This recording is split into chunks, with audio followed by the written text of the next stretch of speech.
Good morning, good afternoon, good evening, good night, wherever you are in the world.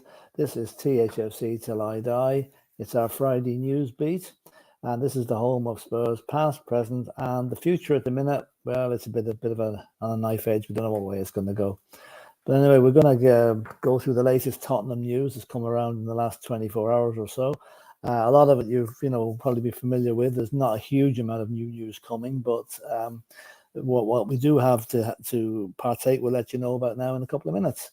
And just before we get into that, I just want to see who's in the chat this morning. It's great to see so many people making the comments here. And the first one up is Ellie. Hi, morning, Ellie, or good afternoon, Ellie, now, as it is. I'll always be here supporting our channel without fail. And so the biggest big up, I love Tottenham Hotspur till I die. Thanks, Ellie. And then we've got Tottenham Forever. Hey, Dermo and Ellie. Yeah, Ellie's not on the show today, but she'll be back shortly. And then FTSN Colin. Hi, Colin. How you doing? Colin is a regular contributor to the show. I'm very welcome to see him in here, and also getting ready for his Manchester United team in the cup final tomorrow. Tom Thacker says, good afternoon. Good afternoon, Tom. And Carl Simpson. Hiya, Carl. Saying, big up, Philip. Holding down the house, but that Dermot is around somewhere waiting for any moment to beam in. Yeah, he's around. You're sure of that now. He's not too far away. He's taking a well-earned break just at the moment. But I'm no doubt we'll hear from him later on today. And Wembley One saying, good afternoon, everybody. It has begun to dawn on me that Levy's continually catastrophic management of the football club might actually be done deliberately for tax loss regions to investigate.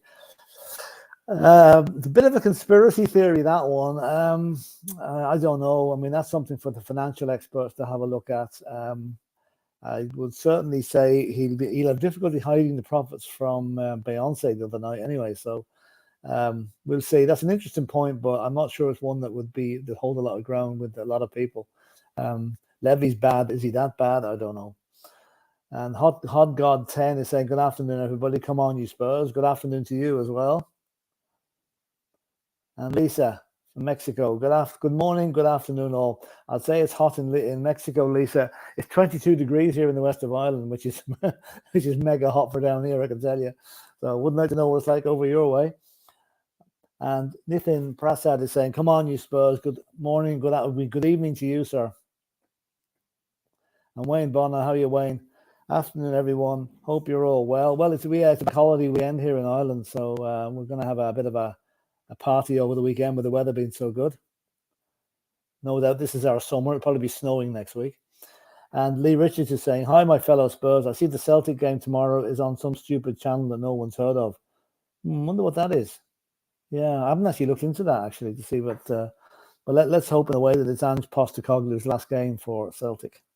And Tottenham Forever saying, how you feel about you? Good. Yeah, I'm great. I'm just back from a trip to Germany in Munich and over to Austria, to Salzburg, which is a great trip. Had its ups and downs. I lost my car keys somewhere on the way, so that was a bit of a bind when I got home with no car to come home in. But anyway, getting that sorted. Adrian Stroker is saying, good afternoon all. Good afternoon, Adrian. And I think that's all the comments. Yes, it is. Right. Now we'll move on to the first topic, which may be good news to some and bad news to others. It appears that the Qatari consortium that's presently looking at buying Manchester United as well as anyone else, it would appear they had talks with Daniel Levy back in January, but it appears now that they've decided not to go for one. Now, I'm taking this as either they're out of the Manchester United race or they're not going to get Man United. But it appears their plan now is to invest in 3 different clubs around Europe and South America. I think one of them is Sampdoria, and the other one is Santos in Brazil. I'm not sure. The third one could be Malaga in Spain. But under UEFA rules, these clubs cannot play each other in Europe. So that's why they're pursuing minority investments, clubs that probably aren't going to be too featured in Europe. So that would be they're basically buying up clubs in nearly every league in Europe now.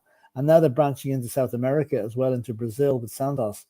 So that would put any hope of a purchase of Tottenham pretty much out of sight at this stage, unless Jim Ratcliffe doesn't get United, and then possibly just might move his attention to Tottenham. But we'll see what happens there. And Nithan, this is a super chat from Nithan Prasad. And thank you so much for that. And everybody, just to let you know, if you want to get there's a lot of comments coming on these programs lately. So if you want to get the head of the queue and get your comment read out first, please buy a super chat. It helps the channel immensely. We're doing a huge job on graphics and stuff in the summer. So there'll be completely new look to this channel come August. And your super chats certainly help that and help us to grow and maintain the quality that you've come to expect from us. But thank you so much, Nissan, for that. And you're saying, so imagine we appointed Ange Postecoglou. What can we expect from him? Right, well, I mean, I think that, we have a regular contributor to this show from Australia, Paul Beatty, who also follows Celtic in a big way. And has also watched Ange Postecoglou's days in football since he came in to take over the Australian national team. He has improved every team he has been involved with, no end. When he came into Australia, they were a crowd of basic no-hopers, and he turned them into a team that qualified for the World Cup and various other competitions. He went to the J League in Japan and turned out whatever team he was with there. I wouldn't even try and pronounce it. Then he moved on to Celtic and has won the Scottish League title twice running with Celtic. So he's improving every team he's got. Now, I know people are going to say, the Scottish League is a 2-horse race for the last 50 years. No one's ever won it but Celtic and Rangers. You can only play the teams that's up against you. You can only improve the players you've got under your tutelage. And he's done that remarkably well with any club he's been with, any country he's been with. Now, I've seen this kind of fan-inspired protest on Facebook and Twitter. We don't want Ange Postecoglou. He's not good enough for Tottenham. I would ask the people, with respect now, I would ask the people that are involved in that movement to just take a step backwards. We're a club that haven't won a trophy in 15 years. Yet we're saying Ange Postecoglou, who's won trophies everywhere he's gone, isn't good enough for us. Time will tell. We could bring in Pep Guardiola and he couldn't win a trophy with Tottenham. We brought in Jose Mourinho and Antonio Conte, who won trophies everywhere else they went. They couldn't win a trophy with Tottenham. So, to say that Ange Postecoglou is not good enough is really hard, not because most people won't know that much about the guy. Give him, if he's appointed, give him a chance. And I think we could have a little pleasant surprise down the road if we appoint that guy. But listen, that's my opinion. Anyway, if you've got a different opinion than that, please put it in the chat and we'll talk about it. And Colin saying again, from what I heard, they were in pole position to get Man United. Well, they are. I mean, that's coming from Manchester United, Qatar people. That's coming from a Manchester United fan. So in other words, that 3-club buyout won't come to pass if they get Manchester United. And Column's also saying UEFA and FA have already stated they will not block the takeover of Manchester United. But surely the owners that are coming in have to pass the suitability for owning test, where Newcastle got away with it last year, but I think they've tightened the rules a little bit since that. And this then is saying again, and why are the naming rights not getting sorted? Well, I mean, that's one hell of a question. We're now 4 years and 2 months in our new stadium. I know COVID took over for maybe 18 months of that, but there's supposed to be a fellow employed by Tottenham who's looking into that naming rights thing. And I'll tell you one thing, he either has the easiest job in the world or he's not doing his job, And I always think, I don't know if the older viewers will remember, years ago, Carlsberg used to put an ad out, it showed an office with telephones covered in cobwebs and everything, and it was the Carlsberg complaints department. I'm beginning to think that could be the Tottenham Hotspur naming rights department as well, because nothing seems to be happening there. Anyway, Gary W. How you, Gary? Before City got Pep, they were looking at bringing Ange. There you go. I mean, that's a good enough recommendation for. If he's good enough for Manchester City, I think he's damn well good enough for us, you know. And I've a few friends who support Celtic now, and they're absolutely gutted that he may be leaving them. They love him up there. So we'll see. Peter M saying, hello, everyone. Hi, Philip. Postecoglou seems a good fit given where we are and how much we need to improve. Absolutely. Like, let's face it, we're not going to, like the likes of Nagelsmann, if there's other teams like Napoli and Real Madrid sniffing around, he's not going to come to Tottenham. Let's be realistic about it, you know. We all love our club. I think we're the best club going, but in reality, we're not. We've slipped down the pecking order a good bit over the last couple of years due to a lot of the decisions made by Daniel Levy. Time to get that right now, Daniel, and appoint the manager that's going to get us somewhere. Anyway, just on that subject, Tottenham have scheduled a new round of talks with Ange Postecoglou at the beginning of next week. He remains the leading candidate. Obviously, nothing can really happen until tomorrow when Celtic play in their cup final up there. They feel this one will get over the line, but again, nothing official and no appointment yet. I'd say that's more or less out of respect to the fact of the game tomorrow. But I'd say next week, if there's going to be a move, I think it's going to happen next week. If it doesn't happen next week, I'll become severely worried as to what's going to happen. Are we going to come back into the Ryan Mason for manager scenario, which, all due respect to Ryan Mason, he's a Spur through and through. He is not experienced enough, or I think you're old enough to take on a job like Tottenham Hotspur. Yes, maybe in 10 years' time, but not now. And there's another one, that name that keeps cropping up on the social media. Nothing done, agreed yet. Spurs are also discussed Luis Enrique again internally this week.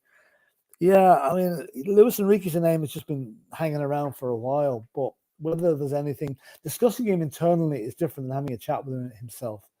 So I would say as a sort of calculated guess, Luis Enrique is going to be an outsider for this job. I think they've set their sights on Postecoglou, and it's up to him now whether he wants to come or not.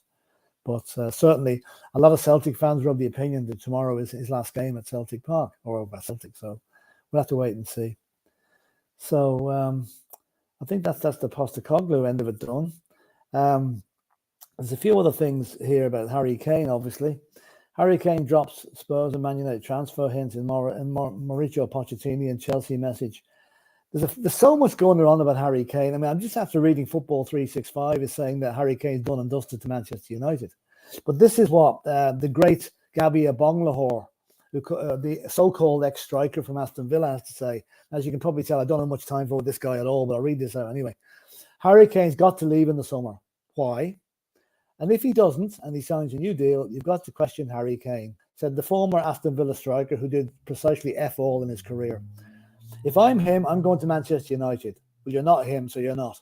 I'll break Alan Shearer's record by staying in the Premier League. He has to go. Well, this Agbonlahor fella's had an agenda against Spurs for a long time. We must have given him a hell of a beating when he was playing for them at some stage or other. But as I said, I regard Airhead no actual credibility to what he says. Himself and Jason Cundy make a good team, a pair of misfits. Anyway, why would he want to stay? I don't understand. I know he loves Spurs. Yeah, that's one reason for wanting to stay with the club. Loyalty. You've probably never heard of it, but that's the name of it. He's broken the record there already for goals. But if you're Harry Kane, you're going away with England and you've got players who have won the Champions League and banter about, oh, what have you won? Well, if anyone said that to Harry Kane, I think, when you've scored as many goals as I have, then come back to me. Harry Kane will be thinking, I'm probably the best player here. Why am I not winning trophies? Harry Kane signing a new deal does not make any sense to me. Well, you never make any sense, Gabby, so we'll just pass on the rest of that. Now, Nissan again saying, for me, our stadium will always be White Hart Lane. Yeah. I think a lot of us would like that. And also, I would also like to say that it's about time we name one of the stands after Bill Nicholson or Dave Mackay or Keith Birkinshaw or Graham Roberts or Glenn Hoddle, or some of the actual legends that have played for Tottenham over the years, you know. I looked at the Leeds Stadium last week, they had the Norman Hunter stand. You know, that should be done at Tottenham. Really should. And Peter M is saying, Agbonlahor is an idiot, not just about Kane, but generally. Totally agree, Peter. Absolutely. And Jose Garcia is in the house. Hi, Philip. I hope you're well. And welcome back from your journeys. Thanks very much. Did you manage to hunt down any managers or DOFs that are available? No, I put an ad in the Munich version of the Exchange and Mart, so I'm waiting to see if we get a reply from that. There's 750 Nagelsmans in the Munich phone book, so it would have been a bit of a bind to ring them all up. Anyway, Hot God 10 is saying, Ange Munn Australian tour, no coincidence. Oh, that's right. I didn't realize Scott Munn was an Australian. Ah, interesting. Yeah, that could be good. Yeah. And Tottenham Forever saying, why don't we just call the stadium White Hart Lane? Yeah, that's it. But then if we did that, then you'd scare off any possible investors in the name. But like they've had 4 years to come along and name the club ground. I don't know whether there's been offers made and haven't been big enough for Levy, because Daniel Levy, if someone offered 15 million, he wouldn't say, he'd say that's not enough. 15 million a year or whatever we want to do it. But 4 years without that stadium having a name is a disgrace. It should have been named on day one when we moved into it. Anyway, Nithan again is saying, no naming right, no stable management, no director of football. Our club has now become a venue for concerts and boxing matches. Yeah, it generates revenue, but that revenue should reflect on our spending. I think I have no problem with having boxing matches and Beyonce's and rock concerts and whatever, as long as the proceeds and the profits are generated back into purchasing players and for the playing side of the game. But unfortunately, I don't think that's what's been happening. I think the money is going into the black hole known as ENIC. And even though Daniel Levy came out publicly on the BT documentary a couple of months back and said any money generated from the concerts will go back for the team, that is yet to be proven to be true. I think that money is not going towards the team, or else we wouldn't be scrimping and saving over transfers. And Lee Richards again is saying, I wouldn't believe Gabby, I hate Spurs or Bonlaw if he told me the time of day. Yeah. Think he's been on the laughing gas again. Oh, right, okay. He must know Paul Merson then, does he?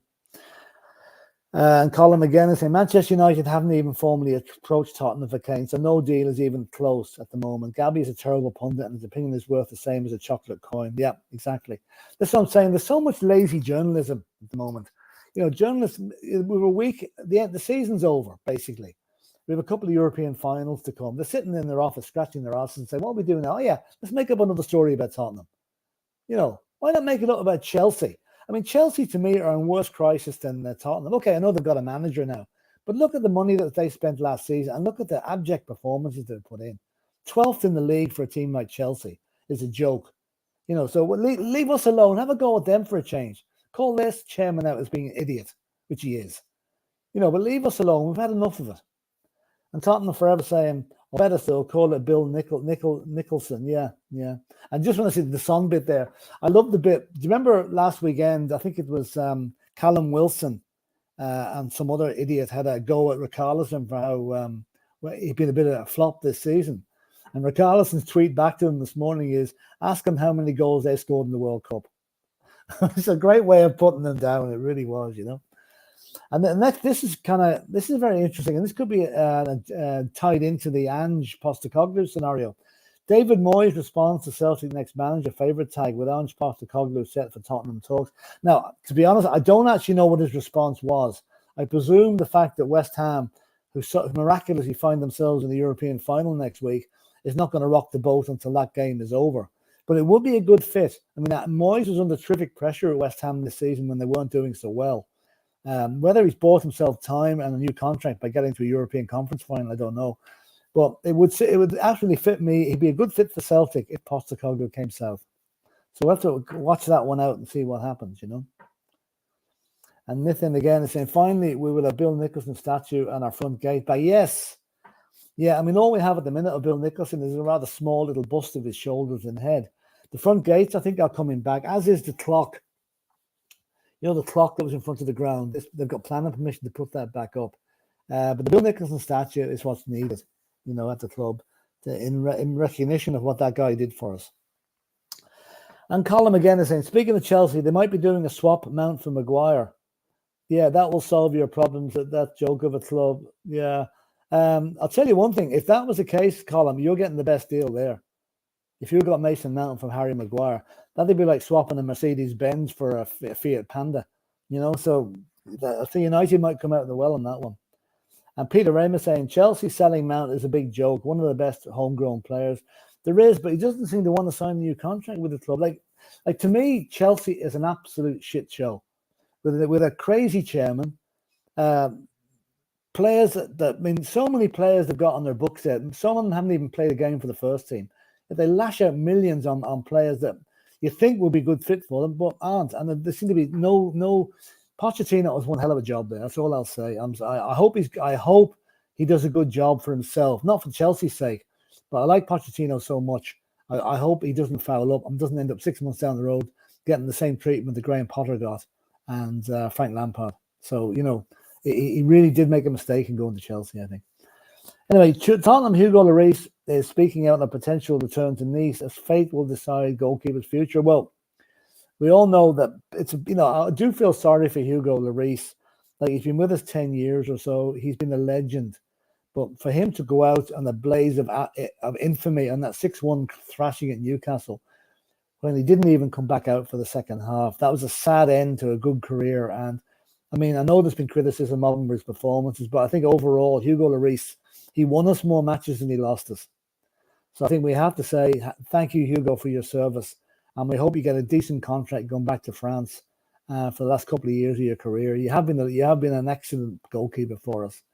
And I think he should leave with our best wishes and no animosity, So, and the next bit on the agenda is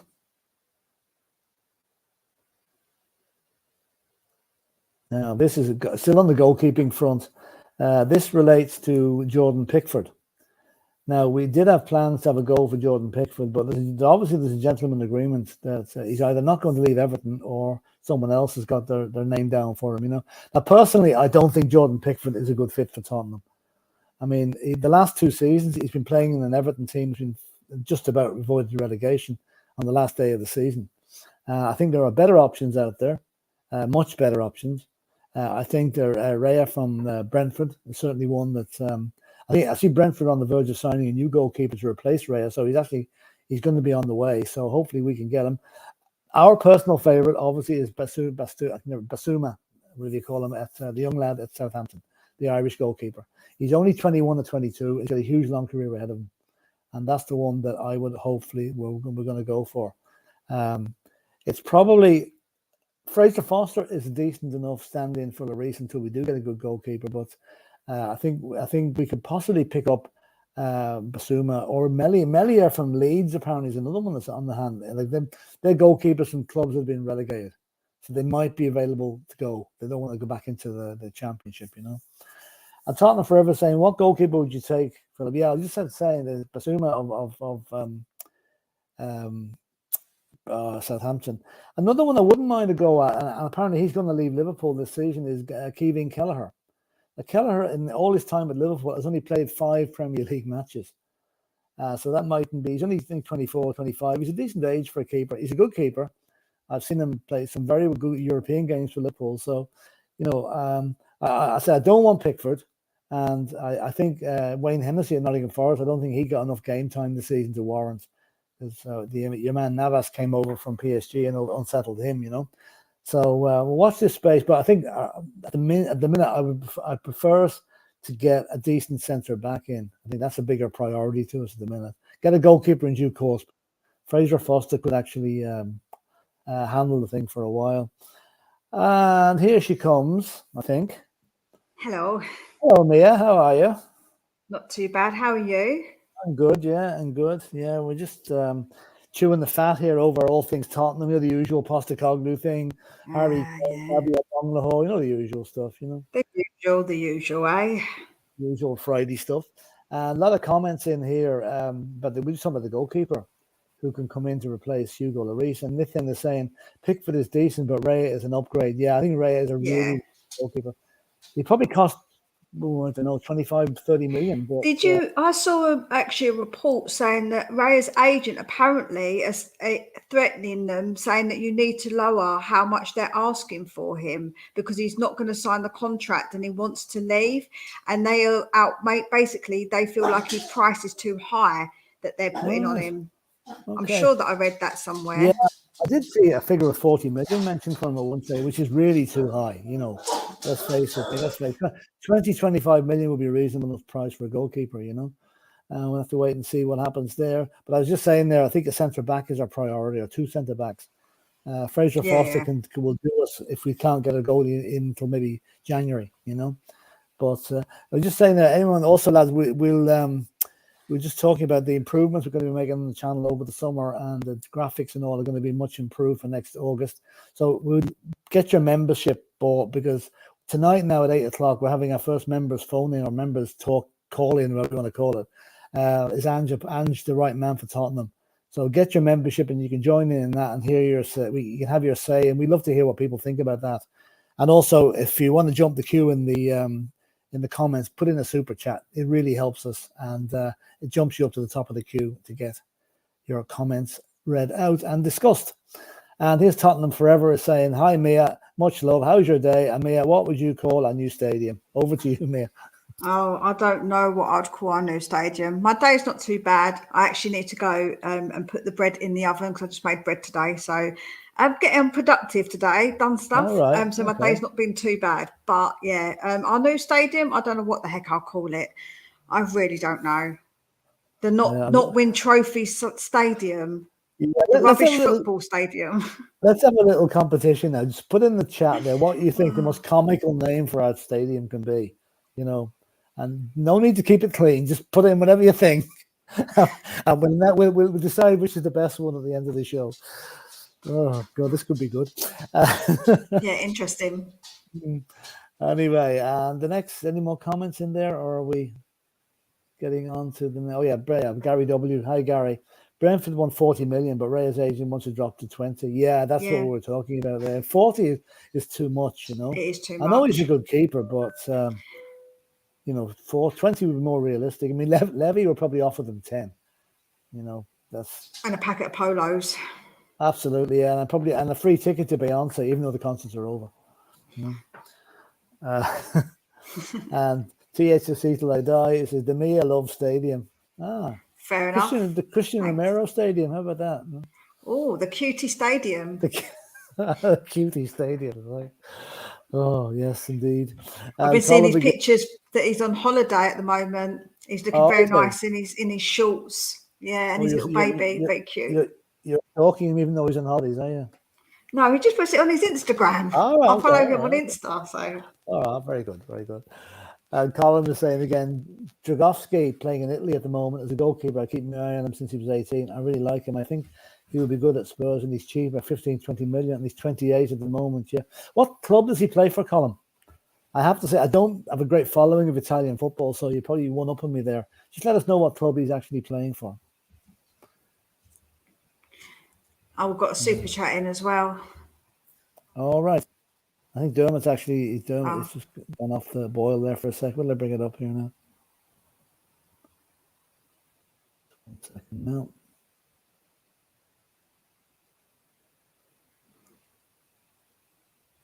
Do you want me to bring it up? Yeah, bring it up. I'm not seeing it here for some reason. Yeah, bring it up, please. Thanks. Okay. It says, guys, we should hire a new youth team coaching staff. Our current youth team coaching staff seem less capable of producing prospects for our first team. Thoughts? Thank you so much for that generous donation, Nithin. We really do appreciate it. I think that our youth setup, isn't great at the moment, and I'm not sure where that's going wrong. But when we had Poch in, he oversaw the youth as well. So maybe we need a manager who is going to be interested in the youth, and maybe helping them with it as to what he wants, so he can bring them through. I think that's what Poch basically did. Yeah. What do you think? Well, the only thing I'll say about this year, I know our under-21s got relegated from the league, and they were gutted by it. Absolutely gutted. But on the upside, the under-17s and the under-18s both won the cups in their particular leagues. So there is some, we have a very good coaching setup there. We've got the likes of Yaya Toure and Jermaine Defoe helping out there. So it's probably the manager and the coaching staff on the under-21s might need to take a good look at themselves, what happened there this season. Because let's face it, the under-21 should be closer to the first team squad than the under-17s and 18s. So something radically went wrong there. But I think that the young lads seem to be coming on okay. And as you said, you need a manager that takes an interest in the youth team, which Pochettino did. Conte didn't even know it existed, as far as I can gather. So that would have been a very much of a downer on. Like if you're a coach of an under-18 team and the big boss takes no interest in what you're doing at all, it's very disconcerting and it's very downheartening. So we need a manager. Hopefully, whoever comes in will take an interest in the youth setup, be good at bringing players through. Because you've got the likes of Alfie Devine now and Dane Scarlett did very well for England in the under-20s. I know they were knocked out last night, but Alfie Devine and Scarlett both scored. And like they've got to be looking at themselves now. We should be knocking on the door of that first team squad. And hopefully the new boss will look at these guys, see what they've done for England and say, right, give these guys a chance, So there's good and bad in the underage coaching, Nathan, I would say, and let's hope the new guy will be able to make that all good next season. Peter M saying the Victoria Plumbing Station is nothing works anymore. Yeah, that's a good one. That's a good one. Let's see what else we've got. Sorry about this. I just want to see if I can get any more comments. Cry Hart Lane, but I like Cutie Stadium too. There you go now. Yeah, Lisa's on board with the on the Cutie train. Yeah, oh yeah, funny. Yes. I'll not make any other comment on that. And this is an interesting one. This is the one I read about the weekend from Wembley 1. If ever we are interested in Leeds centre-back Robert Koch, figures a defender from a club with an even worse defence than ours, supposedly cheap at 15 million. Classic Levy buy by the sound of it. Yeah.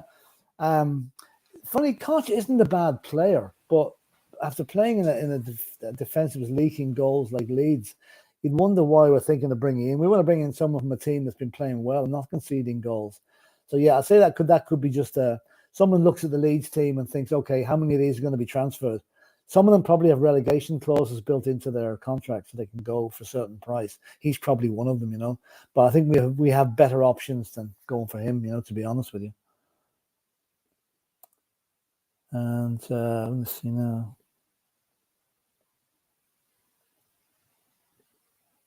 Peter M said, I'd put a bid in for Lewis Dunk. Yeah, I've said about Lewis Dunk before, but I don't think he'll come to us. But I like Lewis Dunk. I think he's good. Yeah, he's good. I wonder what age he is. He seems to be around forever, though, I don't know. I can have a little look. Yeah, I just don't know about that. And Nathan again is saying, when we are hiring a new head coach, he should bring in the youth team coaching staff. Well, yeah, I mean, some of them, obviously, he'll bring in maybe some of his own men with him. But I think the likes of Yaya Toure and Defoe will probably be there. I'm not sure the names of the other guys there. But, yeah, I mean, the youth, in years to come, teams that can generate talent from within their own club are going to be the ones to succeed. Because the transfer market is just going to go ballistic at some stage. We're just going to reach a thing where prices are just too high. I mean, look at what the Saudis are paying Lionel Messi for. I think it's $1 billion for 2 years' work. Luka Modric at 37 is getting a contract worth 120 million. I mean, it's unsustainable. It really is. It really is. And I'm back on the stadium. Colin was saying, Royal Mail Stadium, we aim to deliver with expected delays. Yeah. And also strikes as well, Colin. Don't forget the strikes. Yes, indeed. And Peter Emerson, Dunk is 31. Yeah, I think maybe we want to go with someone a little bit younger than that, And Joachim Anderson will be a good upgrade on our defense. Yeah, who does he play for again? I'm trying to think now. It's gone out of my head. Yeah, I can't think of that. Who it is. Anyway, it'll come back to me at some stage. So we have another couple of topics to discuss, I think. I'll just see what's coming up here on the banners. Excuse me. Now, can Tottenham getting a DAF change the situation with Nagelsmann? Now, I'm bringing up Nagelsmann for the only reason is that Napoli are supposed to be sniffing around him now. That the Napoli manager, Spinetti is his name, is resigning at the end of the season, which is quite strange. You have to win in the title for Napoli for the first time in 30 years. and he's off. You know, maybe maybe 1 season or 2 seasons of managing Tanguy and Dombele, he's had enough and he's off. And the question above that should have gone before that was, can we still get Nagelsmann? What do you reckon, Mia? Do you think there's any chance of Nagelsmann coming? Or do you think it's a dead duck at this stage? I think that's a done. To be honest with you, I really do. I think that's probably done for. If I'm completely honest, I think so. When I was in Munich, I was hoping to get talking to sort of Bayern Munich fans that that might have an insight into but I couldn't really manage it. Like anyone I got talking to with the shirt on didn't really have great English. It wasn't really, and the one person I did get talking to was actually a Hertha Berlin fan, so I wasn't going to get much sense out of him, So, this one here is: should Mason be given a chance as manager? Definitely not. One word answer to that is no. Now, I'm not no disrespect to Ryan Mason. He's 31 years of age. He's got his UEFA Pro coaching badges. He's one for the future, and the future is the word to think of there. Maybe in 10 years' time, he's served his time at lower league clubs to come back to us. But at the moment, I think it would be a huge mistake for Daniel Levy to appoint Ryan Mason. Now, the word we're hearing is Daniel Levy is hell-bent on signing Postecoglou, whereas some of the other members of the board, Donna Cullen, etc., are looking to appoint Ryan Mason. Now, this is one battle I hope Daniel Levy wins, because if Ryan Mason is appointed, I know a lot of people don't want Postecoglou, but if Ryan Mason is appointed, I think there will be hell to pay around the fan base. Do you agree, Mia? Do you think that would be a really big mistake to make? Yeah, a massive mistake. I think for me, Mason is way too inexperienced. He's just hasn't got what other managers have got where they've done it somewhere else. And although we could use an example of obviously the scumbags down the road with Arteta, I think that's probably not likely to happen again. So for me, it's too much for Mason to take it. And I don't think he's got tactically the knowledge to get us through a season without getting us relegated. I'm going to be honest. Yeah, I think the nightmare scenario for all Tottenham fans would be this summer for Harry Kane to leave and Ryan Mason to be appointed manager. Yeah, I think none of us could look forward to the season with any great optimism if that happened. Definitely so not. Hope I was just on the stream with Sava because he's doing his charity one. So after this, everybody get over there and make sure you do donate. I was saying about it, and I was just like, I want to go and support Charlton Athletic this season. I'm going to be on loan if we get Mason, and that's it. I swear, I'm going down to the Valley. Right.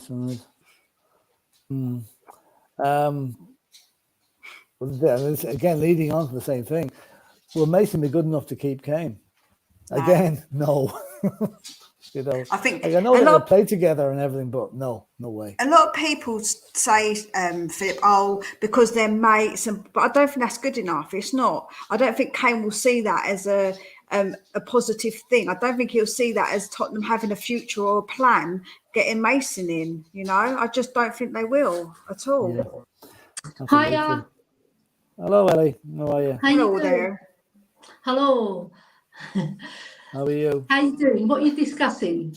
We're discussing cooking recipes here for how to boil Daniel Levy at the in a pot if he doesn't appoint the right manager. No, we just is Ryan Mason the proper fit for Tottenham? We both come out with a resounding no. What, Ange Postecoglou? No, Mason. Oh, Mason. Oh, right. Yeah, no. Let's not go there. Yeah, no, we're pretty much of the opinion like it looks like Postecoglou is going to come. Although, as I said earlier, a lot of the fans don't really want him. And I think it's a bit of a knee-jerk reaction. If they dug back in and saw what this guy has done everywhere he's been, he's improved every single team he's gone to. And the Celtic fans in Glasgow, they'd canonise him if they could. They love him, and they hate the thought of him leaving. So I think he's worth a punt. And apparently he's a very personal type of guy, real jolly sort of a player's man, and we want someone that will unite the team together. And put his arm around the player if you've got a problem. Not like maybe Conte would be very aloof, Mourinho very aloof. This guy gets stuck in with the players. Yeah, true. And he, like you said, Phil, he's got a fantastic relationship with the fans Yeah, because it's genuine as well.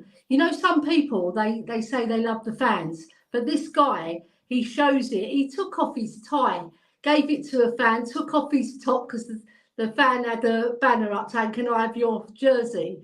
And he took it off for him. It's yeah, fabulous. I think he'll yeah. be a breath of fresh air. And I think it's not just that, he can bring mentality to the team as well, a good mentality to go on that pitch, work hard, do what he says. Because I don't know if you've seen these training videos, but they're fabulous. Yeah. The way Oh, he trains the players. He plays football the way Tottenham wants it. He plays Yes. attacking football with a high press, and the players will need to be fit to play his game. That's for sure. Yeah. Because it's go go go. There's no messy. It's a short passing. I won't say it's like the push and run of the Spurs team of the 50s. But I've watched a lot of Celtic this season, and okay, I know they're not playing teams of any huge quality, but I've seen them play Rangers a few times this season and blew them away. With some of their passing, and okay, they've got some great forwards, and plus the fact I would not be a bit surprised to see a couple of the Celtic players follow him down to Tottenham. He's got a couple of Japanese strikers up in Glasgow there. They're absolutely brilliant. So let's watch this space, you know. Watch this space. Peter End is saying, I now think Postecoglou fits us better than Nagelsmann. Given what I've heard about him from Paul and others, Nagelsmann may be one for the future, given how young he is. Yeah, he's only 35, you know. Yeah. Paul Basey in Sydney will be absolutely over the moon if Postecoglou is appointed. You'll hear the cheer over this side of the world, I think, you know. So here's hoping. I'm actually hoping he comes, you know. So anyway, what's the next one? Adrian Straka is saying, not bothered about getting a DOF in before a new manager. We need the manager before 14th of June when the transfer window opens. That's true. Now, I'm not so sure. Maybe you can answer this, Mia or Ellie. Do Celtic have a director of football? Because it just shows I don't think they do. I don't think they do. No, I'm pretty sure that when Paul would come on, he said that he's worked without a DOF. Yeah. He's got someone else maybe, but not necessarily a DOF. So maybe it's a different kind of position that person's in, but not necessarily a DOF. And Celtic have got a brilliant scouting network. They have. Yeah. Because they've brought in those two Japanese boys. They're fabulous, those Japanese boys. That was Postecoglou who picked up those. Yeah, so it's him. He's got very good eye for talent. Yeah. Do you know what? He's a bit like Harry Redknapp. He goes and likes to do it with the eye, which is brilliant. You don't just go on stats. Yeah. Okay, I know maybe the stats do play a part in it for fitness and all sorts of things. But having a hunch about a player can often be better than looking up the computer to see how many meters he ran the last game, you know? So, I mean, how did Bill Nicholson identify Spurs players back in the 60s? He had no computers to rely on. He just did it with that, you know? So, anyway, let's see now. We get another comment on this. Hold on now, let's see. Yeah, this is Nathan again is saying, how can we get rid of Deadwoods? Answers on a postcard. Make them walk the plank. Make them walk the plank. I suggest that. Yeah. I think they should have a car boot sale in the car park of the ground there. Just bring the players along and, you know, sell them off to the highest bidder. Get out the chainsaw. I think there's a few players that would need to be there's no talk now of Eric Dyer's contract. That seems to have died a death completely. And the talk of tearing up contracts, again, you're not going to depend on whoever does come in as manager, he's going to know who he wants to keep, who he wants to get rid of. So it'll all become clear in the next couple of weeks, I would say, hopefully. Yeah. Sorry, just one tick. I just have to relocate in. My battery's about to go. Okay, guys, let's go through some of these comments.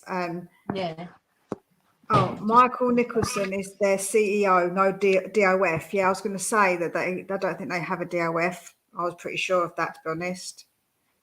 You're on mute, Dermot. He's better off on mute, isn't he? yeah. No, would you stop with that, please? Sorry. He's gone there. You've upset him. That was quick.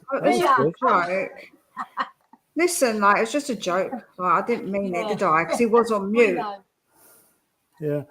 Right. Us Let me Greeks, we see. got a good sarcastic humour, haven't we?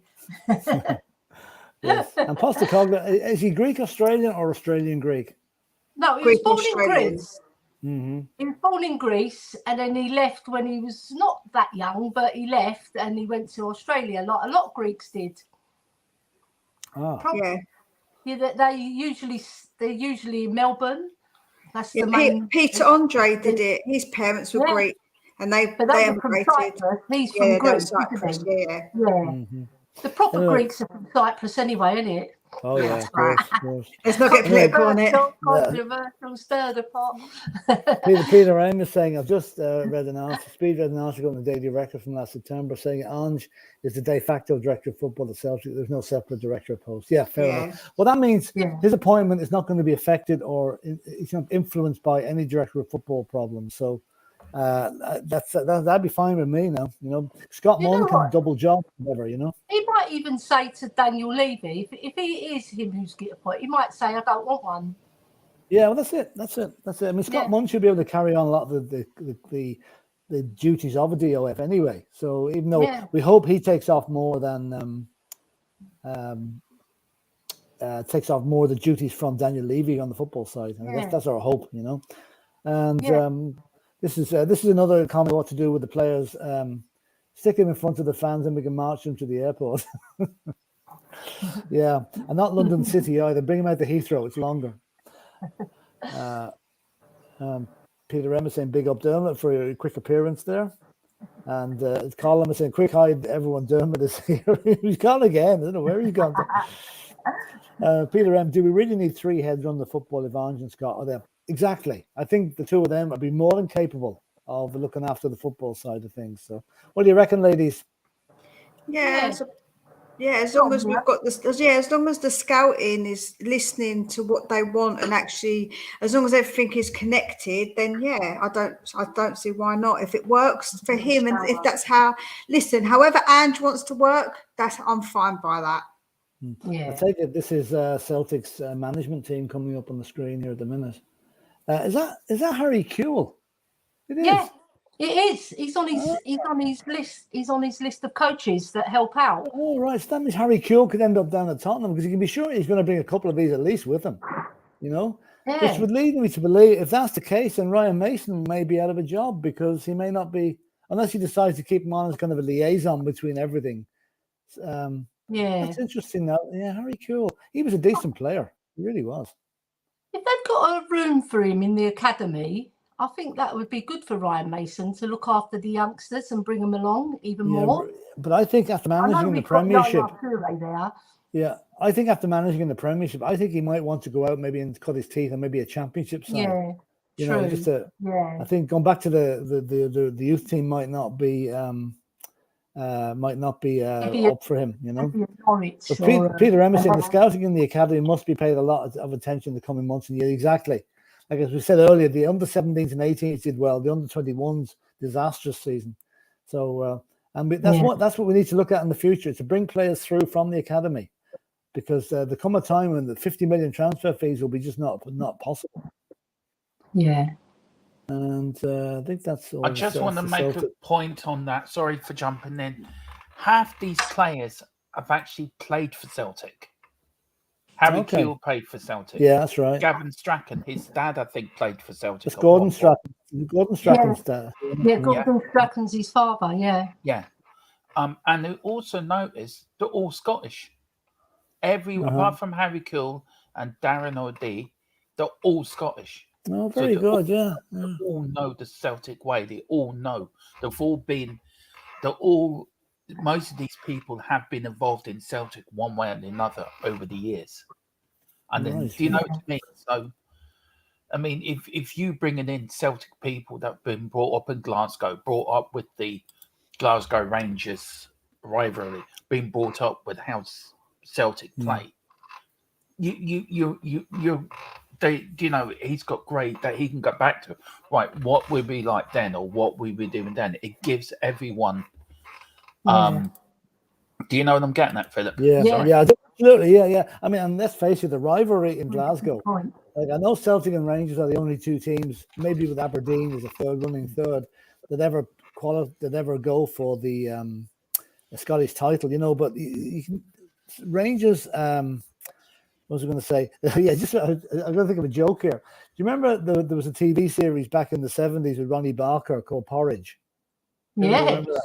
Yeah, one cool. of the jokes in that, when he was talking to the Scottish prison warder, he says, sex is only allowed in Glasgow when Rangers beat Celtic. Which means there's been a lot of celibate people in Glasgow for the last couple of years. But anyway.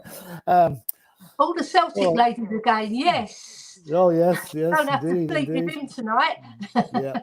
But, you know, I mean, if we do get Postecoglou, an awful lot of the Celtic fans will start following Spurs as well, you know, at a distance, because, like, I even though I'm a mad Spurs fan, I've been to Celtic matches. I know that I've been to a Celtic Rangers match, and that is the most tribal thing I've ever been at in my life. I just say a quick story on this. We stood beside the outside the players' entrance when the Rangers team arrived. Well, the abuse they got getting off their coach. It was scary. You could see the fear in the guys' eyes. It was literally, they knew what they were going to the Lions Den, and Celtic won that game 4-0. So it just shows you, you know. We should do the same to Arsenal when they arrive at Tottenham, you know. But anyway, back at the ranch. What have we got?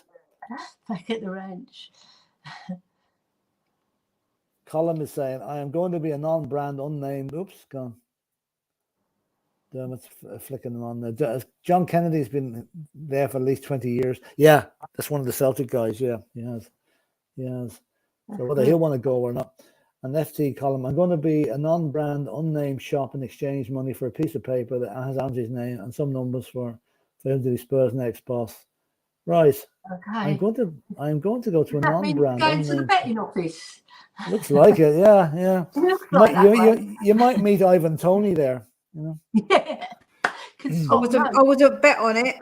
5-1. Oh, you can pay the tax now. Pay the tax now is right. And Peter Emerson to Colin, best of luck. Yeah, exactly. And Colin said, remember when the fun stopped? Stop. Exactly. Yeah, I know. Betting. And this is an interesting one. They didn't follow Brendan Rodgers when he left. Well, that could speak volumes for Brendan Rodgers more than anything, I would say, you know. Yeah, that could say a lot more about Brendan Rodgers than it does anything else. And I've already said about Brendan Rodgers why I don't want him is because they're saying cold and very, I don't know about him. I don't like him. I don't like the way that he is. Yeah, I know. He's a bit of a slippery fish. Yeah, like he's a bit cold. Yeah, absolutely. And this question from Adrian is probably the one we all want to know the answer to. We probably don't have it. How much transfer budget will we have? I don't know. I'm not Daniel Levy, so how are we supposed to know that? That's like a question none of us know. The rumor is very little. No, that was that source apparently is rubbish. That source isn't a very good source. It's not been put out anywhere when I say else. very little, I'm just when you take it. If we buy Kulichevsky and we buy Langley, that's a big chunk of change gone out of any budget. So you know, after those two, there might not be a lot left. You know. Although I believe Spurs have gone back to Juventus trying to reduce the transfer fee because Juventus are in such a shit state financially. Yeah, well, sure, if you can, all the well. 1p, Daniel. Yes, still done. And here's one from Dermot. Do you all think Tony should be allowed to train and do work instead of being banned altogether? Do football, do more to help, do nothing? What do you guys think? I think he should be allowed to train. But not to play with the team, obviously. But I mean, he's got away lightly here. I mean, my opinion is he got an 8-month ban. 3 months of that is a summer season. They wouldn't have been playing anyway. So he's effectively got a 5-month ban. And for what he did, I think he deserved far more. But that's only my opinion. What do you think, Mia?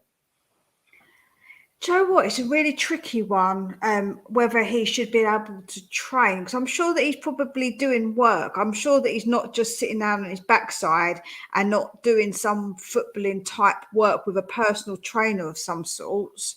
So, yeah, well, if he's still doing that, I guess they've got to keep him away from the team because that's part of it. And he has to get punished. But it's a really tricky one, isn't it, with the whole betting thing? And if he's truly got a problem, I hope that he's getting help as well. I hope he's genuinely getting help. Yeah. I think so. Yeah. Yeah, I think. Ellie? What do you think?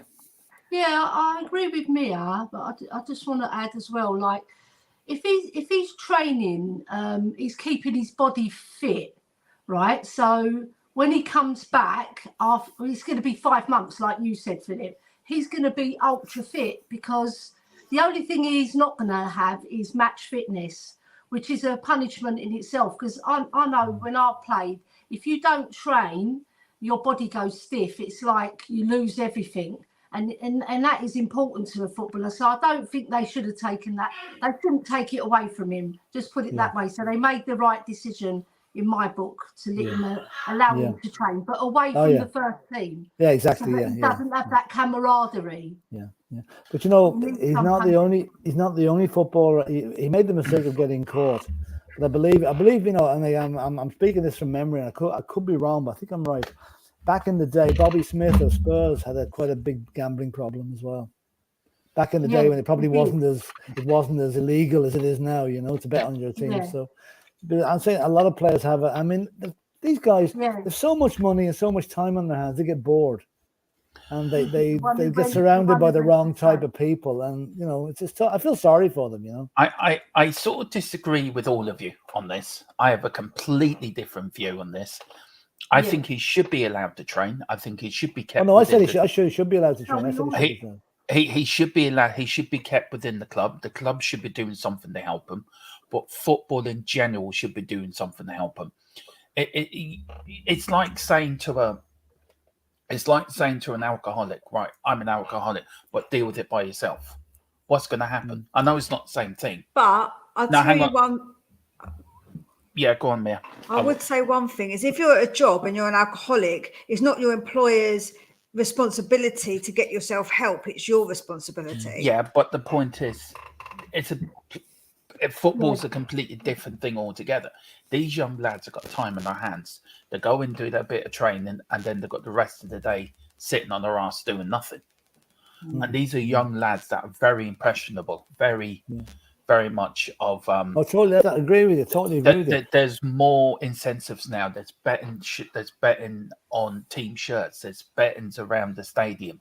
There's betting. You know, they'll have endorsements. Or come and do this ad for us, like for Sky Bet, or go do it for Betfred or whatever. There's different, you know, and young lads who are very impressionable, very not experienced in the world you know, the world that we live in, can be led down a different path.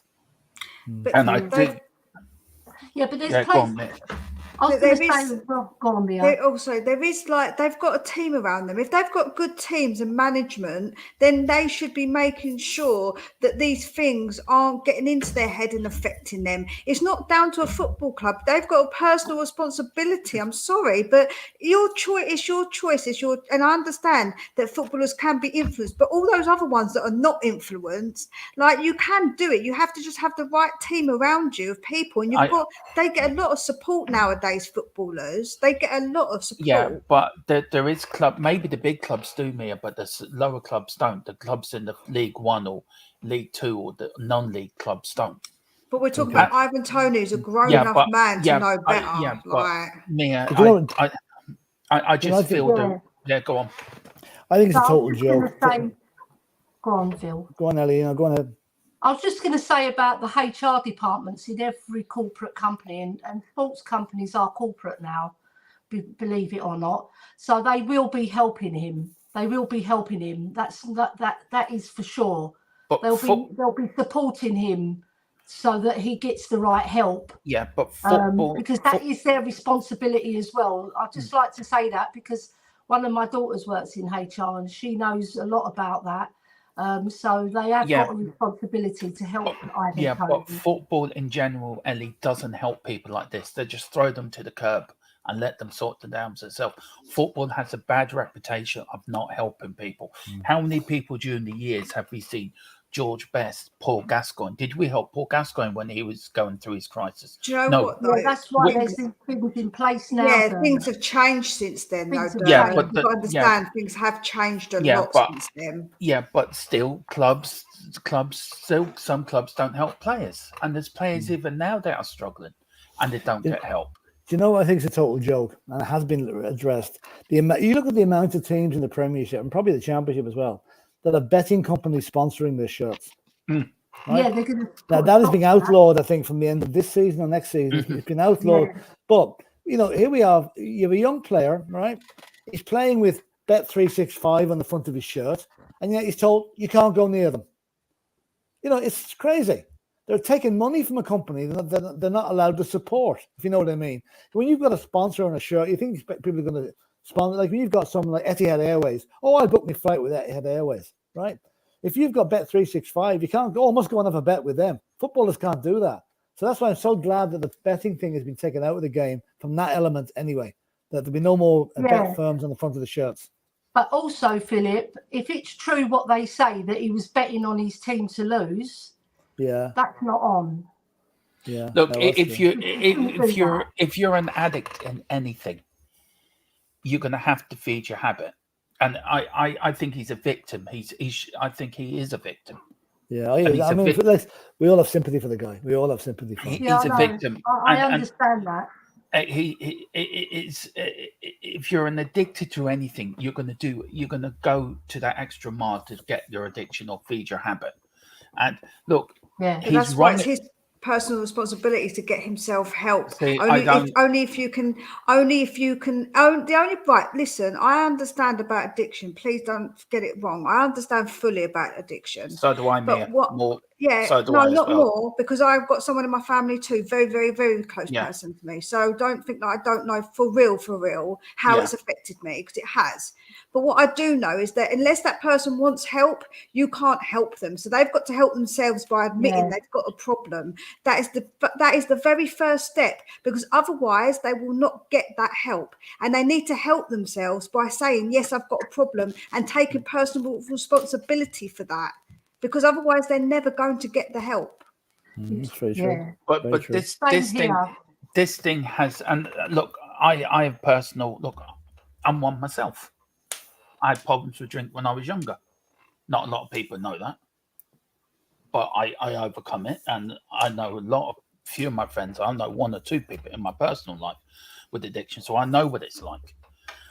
And I know Mia's told me about hers as well, so I fully understand where Mia's coming from that, and Mia knows where I'm coming on mine. So we do understand one another, but I feel clubs do have a responsibility to look after their players. You're right; it has to come from the player first that he has a problem. I agree with that, but I feel football in general has gone down such a rabbit hole with gambling, with other industries getting involved, that it's very easy for a player now to go down that rabbit hole, because football has generally not looked after its own. Yeah, other too much too soon. Do. Too much too soon. It's like Mia. And let me ask you this question, Mia. It's like Tony Adams back in the 90s, right? He was made Arsenal captain at 20 or 21. There was a culture for years in football for drinking. Now, that only changed, I think, since Arsene Wenger came to football, and it's changed now to where it was now. But also, years ago, Mia, do you think the culture from years ago is still within football? There were card schools on buses. How much money do we lose in the card school going to games, or if they're away with the team? It's a culture that needs to be changed, doesn't it? And will it change? Yeah. I think it has changed, because when you look at it, players are on a very strict regime now with drinking, with eating. They're very limited to what they can and can't do. They are very limited. It isn't like before. They can't just eat what they want. They can't drink what they want. They can't go out with the lads at the weekend and get absolutely hammered. You know what I'm saying? So I do feel like they do have very, very restricted lives. And I think that I'm with Adrian on this one. I feel like that it's easy just to fall back on it's the club, and the fact it's that it should be there as actually it should be your personal responsibility somewhat as well, because there's plenty of players out there who don't do it because they've got the right mindset, the right kind of people around them. You have to understand, you can't it's so difficult for me to talk about this, but for me, the person that's in my family with the addiction, I see that as they're their choice in a way, and like I can't change the way they are unless they want to change that. And like the end of the day, that's down to them, and I can't force them to do something they don't want to do or do want to do. So it's the end of the day, it's their personal responsibility, and they're hurting others around them. And if they don't want to get that help, there's nothing I can really sort of do about that. Do you know what I'm saying? Georgie Best was the biggest example of that, wasn't he? Yeah. So, but I'm trying to say, but back then it is very, very different to what it is now. The players are so much more supported. They've got so many people around them. That look at someone like Dele Alli. He had the wrong people around him. He listened to his own hype and ended up being not as good as what he could have been because he didn't have the right people around him. That's when people around you, your family, need to grab you by the scruff of the neck and say, listen, you need to sort your stuff out right now, you know? Yeah, like and then it's up to them to sort it. You can only do a certain amount. You can only take a horse to water, but you can't make him drink it. I think it's the same. I think we've all had somebody like that in our family. We all have. It's either been ourselves or someone we love.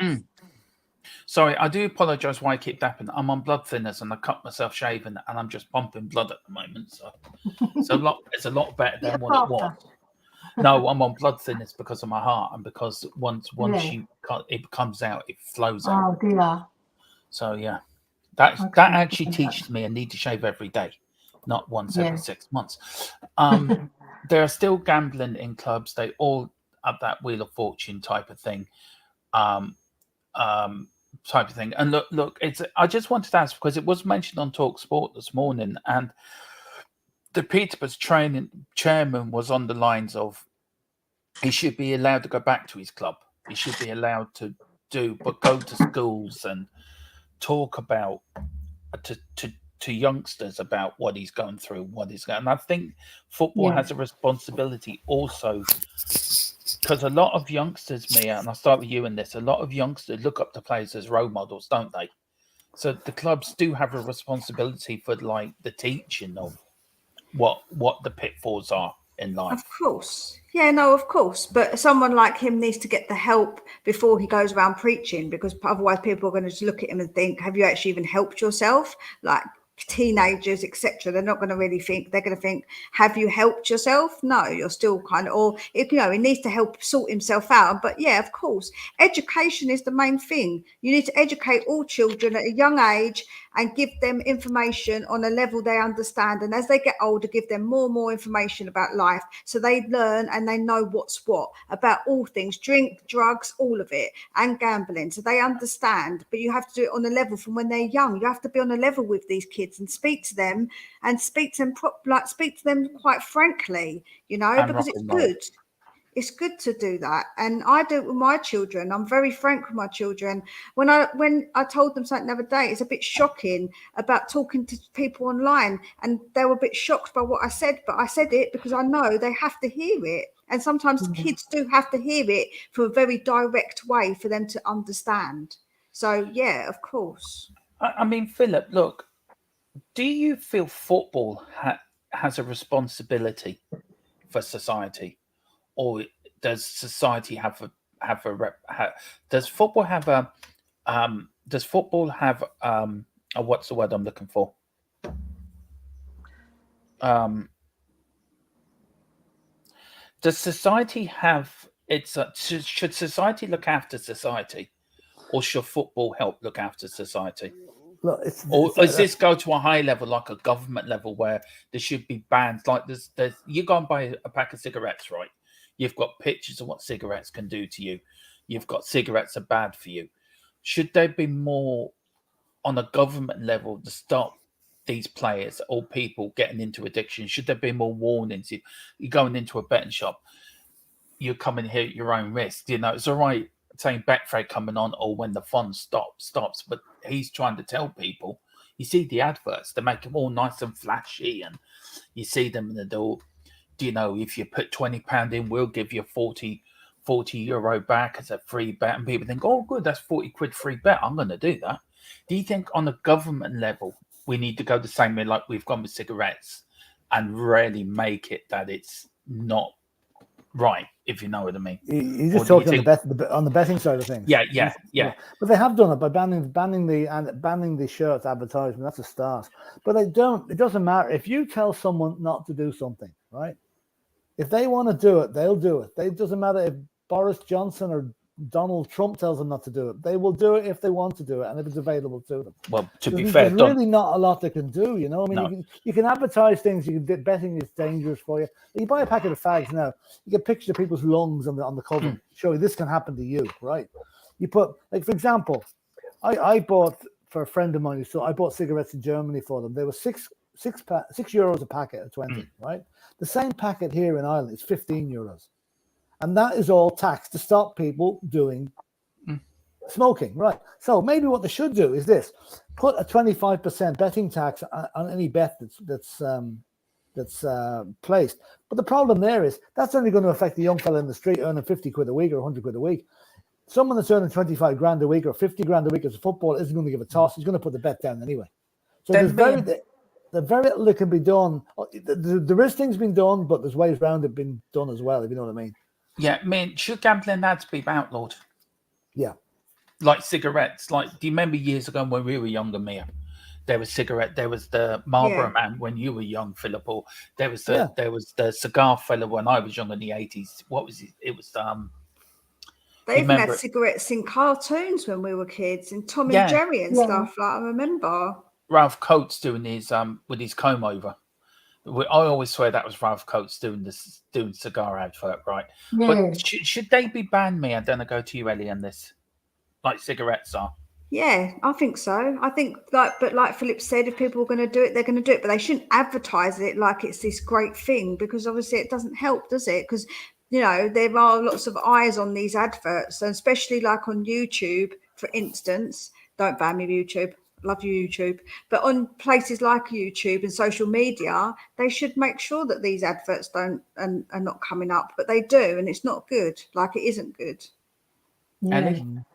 And like with the digital revolution, if you go down London Underground, there's like digital everything everywhere, putting this into people's heads. And if you're an addict, if you've got that addictive nature already, it sort of glamorizes it, because it's all in colours, lovely models doing it, you know, and they really do glamorize it like it's something good.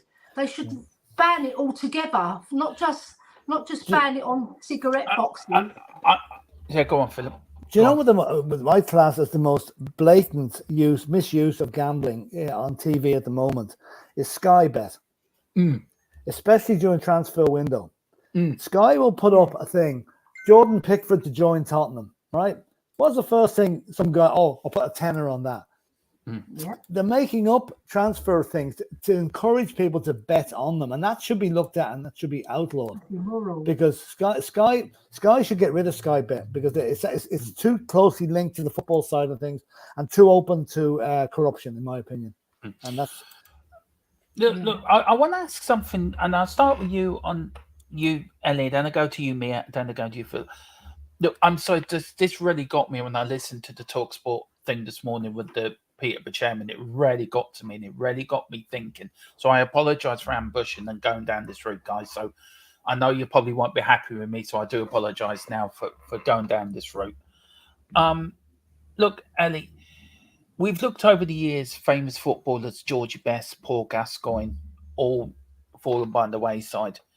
You look at certain managers like Alex Ferguson. He kept what Ryan Giggs did quiet for years and years and years. Look, we all know young players are impressionable. Is it down to that if they have a structure within the club, that they have, like an Alex Ferguson type manager, that if they're strayed once, they're going to get such a rollicking, fined or whatever? Do you feel like managers are too undermined these days, that they can't have the authority like a Bill Nick, like a Bill Shankly, like all the old managers of the 70s and 80s and 90s? Do you feel that managers now haven't got the authority to do what they did? No, I think they do, because I mean, a lot of managers today, they've got hands-on and they know what's going on at their club, and they set up, the whole club in general have set up people that players with addictions can talk to, mental health specialists and everything like that to support them. But even the managers, they must get involved maybe a little bit more, so that the players feel loved at the club. Sometimes managers have got their own problems on their head and they might overlook it. But really, I just feel that the clubs are doing a lot to help these addictions, and they've recognised it. And I mean, even at Spurs, you see all the time, it comes out that we've got the mental health people that help our players with it. So I think they're trying their best. Like Mia said as well, which I would reiterate, you can help them, but they have to help themselves as well, Dermot. Well, I know that when step. he has admitted he's got an addiction to gambling and he is helping himself. So that is why I'm sort of defending him a little bit, because he is trying with that, but then you've got to take it to the next step. Yeah. Right? The first thing is to admit it, and the second is to put it in practice. Yeah. Then, Mia, before I come to you, Philip, Mia, then does that mean the Premier League and the FA have to do more, put stuff in place to when players do want to help themselves and do admit they've got a problem and they do want to get better? The likes of Tony Adams is a great example of coming back with redemption, to be fair. He was an alcoholic. He was in prison for a car crash. And look the way he came back, lifted the trophy for Arsenal as captain, a reformed individual. The likes of Frank Bruno, who had bipolar, there was no help for him. Do you feel sport has a responsibility in general to have things in place if players want or athletes want to help themselves, that they've got that thing in place to help them along the way if they want to help themselves? Yeah, I think I believe there's probably a lot more support than what we are aware of. I would have thought. But of course, there should be a sort of good support network in all sort of high end, high jobs, like being an athlete, where there's a high pressure. Absolutely, there should be a lot of that. Yeah, Mia, look, I'm going to go to you, Philip, on this as well. I do apologise. It's just something really close to my heart, and I just really wanted to get it out. So I do apologise. I mean, Mia, look. You look at Tony Adams, I use him as an example. I know he plays for Arsenal, but I'm using this as an example. You look at him and you look at Paul Merson, right? I read Tony Adams' book, by the way, and it is a fantastic read. Does that show when a player wants to help himself, he can redeem himself and he can come back from where he is, where Tony is now, that there is a person that can come back and have a successful playing career and win stuff and redeem himself, if you know what I mean. Who's that to? That was to Mia. All right. 2 secs, I've got to go. 2 secs. Okay. Do you want to take that, Philip? Yeah, well, I mean, listen, Tony Adams was a different generation, I know he's an Arsenal player, but you got to give him credit for what he did, the way he came back. I don't know. It's if I was a manager or an official of a team like Tottenham or Chelsea or Arsenal or anybody, right? I think players go through enough psychological evaluations, physical evaluations. They should be able to pick up if there's something wrong or if there's a problem, right? And if not, I think some of the other players will pick up on it, and it will get back to the management eventually if there's a problem. And I think every club, it's in their interest to look after the players that they've got on their books. Because, I mean, what's the point in having a £50 million player on your books if he's a cokehead or he's a drug addict or he's on the beer every night of the week and not able to perform on a Saturday? So there is a lot of clubs that are doing, I'm sure, probably more than we know. But I think even in the 1990s, 1980s, 1970s, like back in the 60s, if you finished after a Spurs match, you could go into a pub around White Hart Lane and find Jimmy Greaves, Alan Gilzine, Cliff Jones, Pat Jennings having a drink in the bar after the match. The drink culture was there in the 60s, as well as the well-documented George Best era and Paul Gascoigne and Paul McGrath. There's always been a drinking culture in football, and I think it's probably less of a problem now, drink-wise, than it was ever in any time during the game's history. I think they've knocked that one on the head. Drugs is another thing. Any footballer that takes drugs and tries to perform in the game on Saturday, to be honest with you, he shouldn't be playing football, right? Well, Maradona was the biggest example of that, wasn't it? I know. The gambling thing is a thing that players should get. That can hit anybody. There is nobody's exempt from gambling addiction. They should get every bit of assistance they could get, whether it's from their family, their friends, their playing colleagues, or their board, or their club officials, you know. And something like if Tony Adams had got that back in whenever it was, he probably wouldn't have gone through half he had to, you know. Yeah. Mayor, look, I apologise to you if I've upset you in any way by bringing up this subject. And look, I didn't mean to.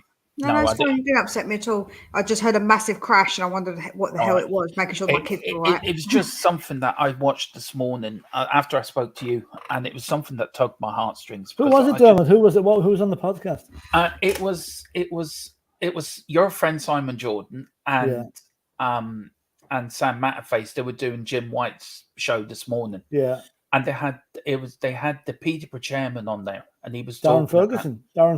Oh, no, the chairman. Yeah, the chairman, and he knows Ivan Toney, and he was saying that football in general is very quick to throw these players to one side without. Yeah, there should be different places put in place. The podcast yesterday, I don't know if you did hear it, guys. I know Philip. I hope Philip listened to it. It's the one with what's his name? Simon Jordan and who else? He said it to me earlier. He won the championship of Blackburn. He was he managed us. Tim Sherwood. Tim Sherwood, yeah. Yeah. And he said that he actually came out and said that Daniel Levy shouldn't be blamed for what's gone on at Spurs. Now, I was very surprised at that. But Mia, he also said that he's very big advocate on using the youth players, that you don't need to spend big money to have a successful side. So, look, I don't know if you saw the podcast. I know you did, Ellie, so I don't know who wants to go first in this.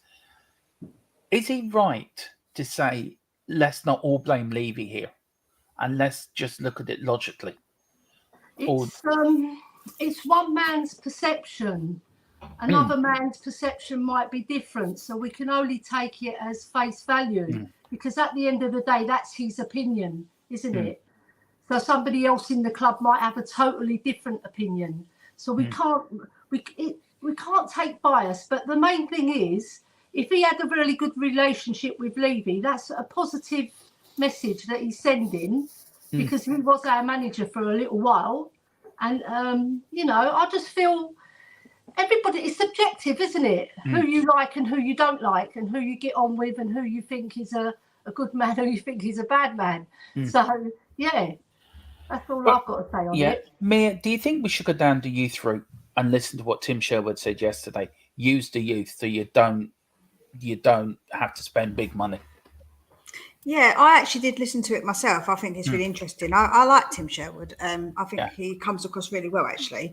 And yeah, I think going down the youth route or going down, like I've said always say, I've said it many times before, is that for me, it isn't about how you spend it, spending wisely. Brighton do it, Brentford do it. Why can't we do it? Get players in that we know are good, but don't necessarily have to spend excessive amounts of money on them. And we can use our youth team as long as we bring them through correctly and do the academy correctly. There's nothing stopping us bringing through academy players.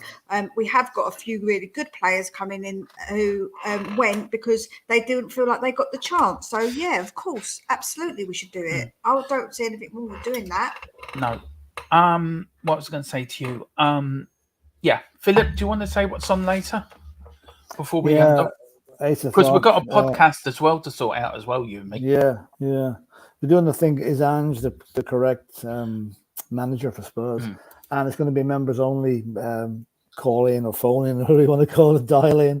Everyone can give their honest opinion whether they think he's a good mix for Tottenham, a bad mix for Tottenham, or who else would you rather we went for?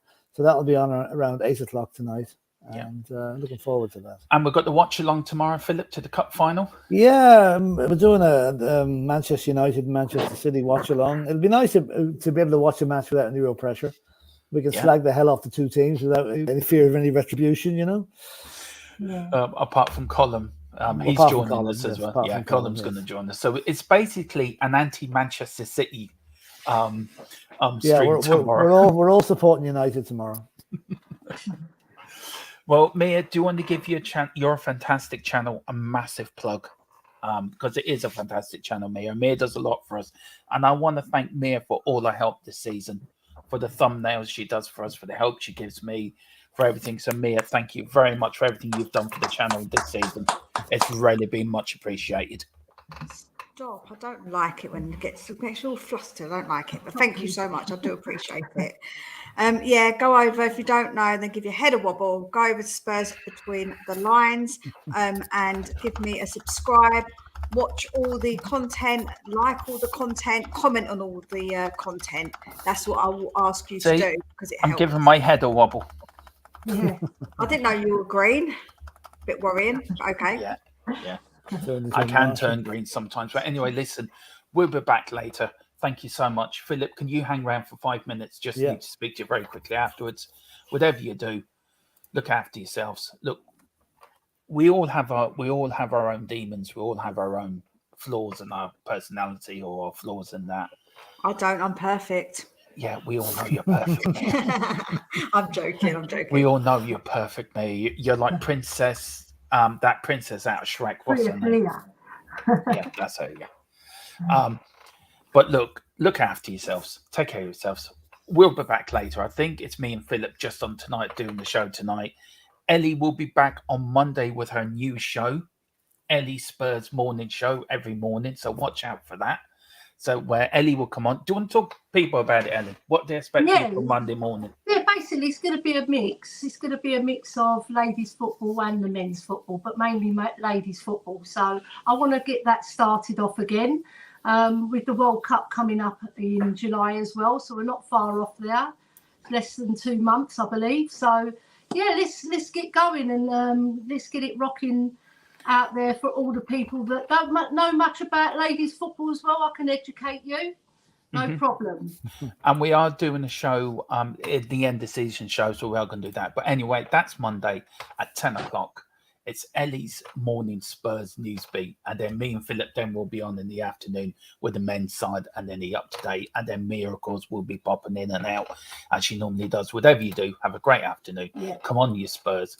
In Ange we trust. Stop cursing it. In the fans we trust.